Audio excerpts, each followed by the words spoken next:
আসসালামু আলাইকুম। আমি আজ দেশবাসী ও সাধারণ মানুষের সচেতনতামূলক কিছু কথা বলবো। কথাটা হলো এই, আপনার ছেলে আপনার গর্ব এবং আপনার মেয়ে আপনার গর্ব। ছেলে মেয়ে দুইটি আপনার। কখনো আপনারা ছেলেকে জায়গা লিখে দিবেন না, মেয়েকে জায়গা কম দিবেন না। কারণ একটা মেয়ে পরের বাড়ি যদিও যায়, বাবা মায়ের উপরে যেই আদর যত ভালোবাসাটা থাকে এটা কখনো ছেলেদের থাকে না। এবং দুনিয়াতে যতদিন বেঁচে আছেন, মেয়েই আপনাকে ফোন দিবে, মেয়ে আপনাকে ডাকবে, বাবা আসো, বাবা আমার বাড়ি আসো, বাবা আমার বাড়ি বেরিয়ে যাও।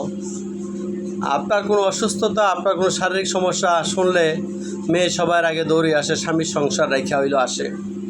কিন্তু একটা ছেলে আপনার বছরে একদিন আপনাকে ফোন দিবে না, আপনার ঘরে থাকবে, আপনার সাথেই খাবে, কিন্তু কখনো আপনার ভালো মন্দ দেখার মতো তার জ্ঞান হয় না। কারণ মেয়েরা হয় নরম মনের মানুষ আর ছেলেরা হয় পাষাণ মনের মানুষ। তাই আমি আজ আপনাদের কাছে অনুরোধ করব, আপনাদের জায়গা সম্পদ যার যা আছে, টাকা পয়সাও যদি আছে, জায়গা জমি না থাকে, টাকা পয়সাও যদি থাকে, আপনারা কখনো ছেলেদেরকে একবারে দিয়ে দিবেন না আর মেয়েকেও একবারে দিয়ে দিবেন না। আপনার সম্পদ, আপনার সম্মান, আপনার টাকা পয়সা আছে, আপনার জায়গা সম্পদ আছে, আপনার সম্মান বাড়বো, আপনার আদর যত্ন থাকবো। আজকে আপনি জায়গা ছেলের নামে লিখে দিবেন, মেয়ের নামে লিখে দিবেন, কালকে আপনাকে ওই ছেলে বলবো যে আমি খাওয়াইতাম না, ওই ছেলে বলবো যে আমি খাওয়াইতাম না, মেয়ে বলবো বাইরে আছে আমি খাওয়াইবো না। আপনার যখন জায়গা সম্পদ থাকবো, টাকা পয়সা থাকবো, ব্যাংক ব্যালেন্স থাকবো, আপনার ক্ষমতা আপনার হাতেই রাখবেন। তাই আমি আজ আপনাদেরকে বলবো যে কখনো আপনারা আপনাদের টাকা পয়সা, ছেলে ও মেয়ে উভয় এবং জায়গা সম্পদ আপনাদের যা আছে, কখনো কোনো ছেলে বা কোনো মেয়ে বা কাউকে আপনারা লিখে দিবেন না যে আমার জায়গা আছে, আমার সম্পদ আছে, তোমরা এখন করিয়া খাও, খাটিয়া খাও, আমার যা আছে সেটা আমার মৃত্যুর পরে তোমরাই পাইবা। আজকে আপনি যদি কোনো জায়গা ছেলেরা লিখে দিয়ে গেলেন, মেরে দিলেন না, আপনি মৃত্যুর পরে বা মৃত্যুর আগ পর্যন্ত ওই ছেলে ওই মেয়ে দুজনের সাথে একটা সম্পর্ক খারাপ থাকবে। এবং যদি আপনি ছেলেরা লিখে দেন, ওই মেয়ে আপনার মৃত্যুর আগ পর্যন্ত আপনার কপালে ঝাড়ু এবং জুতা দুইটাই খালি মারতে থাকবে এবং মৃত্যুর পরে এবং আপনার খাট ধরেও রাখে, এমন ইতিহাস আছে। এবং কি মৃত্যুর পরেও কবরও জুতা দিয়ে পিটানোর ইতিহাসও আছে। তাই আপনাদেরকে আমি রিকোয়েস্ট করব, কখনও আপনার জায়গায় আপনার সম্পদ আপনি কখনো ছেলে এবং মেয়ে লিখে দিবেন না।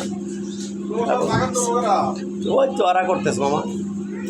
তাই আমি আপনাদেরকে বলবো যে আপনারা কখনো এই জিনিসটা করবেন না, জায়গার সম্পদ লেখা দিবেন না। আপনার সম্পদ আপনারই থাকবো, আপনার যখন সম্পদ থাকবো তখন আপনার মায়া মমতা আদর যত ভালো থাকবো। আমাদের ইতিহাস সম্বন্ধে জানার সত্ত্বে এই এলাকায় আমার চোখের সামনে বহুত আছে ছেলেরে জায়গা লিখে দিছে, মেরে দেয়নি। আর মেয়েরে না দেওয়ার কারণে মেয়েরা বাবার সাথে সম্পূর্ণ কথাবার্তা বন্ধ করে দিছে এবং প্রতিটা সেকেন্ডে সেকেন্ডে বাবাকে অভিশাপ দিতেছে এবং বাবাকে খারাপ ব্যবহার করতেছে। এবং ওই ছেলেও এক সময় বাবাকে ভাত দেয় না, তখন ওই লোকটা প্রতি মাসের ভিতরে 2-1 বার বলে আমি মামলা করুম, আমি ইউনিয়ন পরিষদে যাই। দেখেন এইটা কেন হয়েছে? ওই তার যে জায়গা ছিল সেই জায়গা ছেলের নামে লিখে দেওয়ার কারণেই তো। আপনাদেরকে অনুরোধ করব, কখনো জায়গা সম্পদ আপনারা ছেলের নামে লিখে দিবেন না। আর আপনার জায়গা সম্পদ যাই আছে আপনার ছেলে এবং মেয়ে উভয়কে সমান দিবেন। ছেলেটাও আপনি জন্ম দিচ্ছেন, মেয়েটাও আপনি জন্ম দিচ্ছেন, কেন আপনি মেয়েকে ঠকান?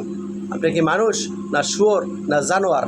সেই কথাটার উত্তরটা আপনি আমাকে দিয়ে যাবেন। এই বলে আমি আজকে আমার এই বক্তৃতা শেষ করলাম। আসসালামু আলাইকুম ওয়া রাহমাতুল্লাহি ওয়া বারাকাতুহু।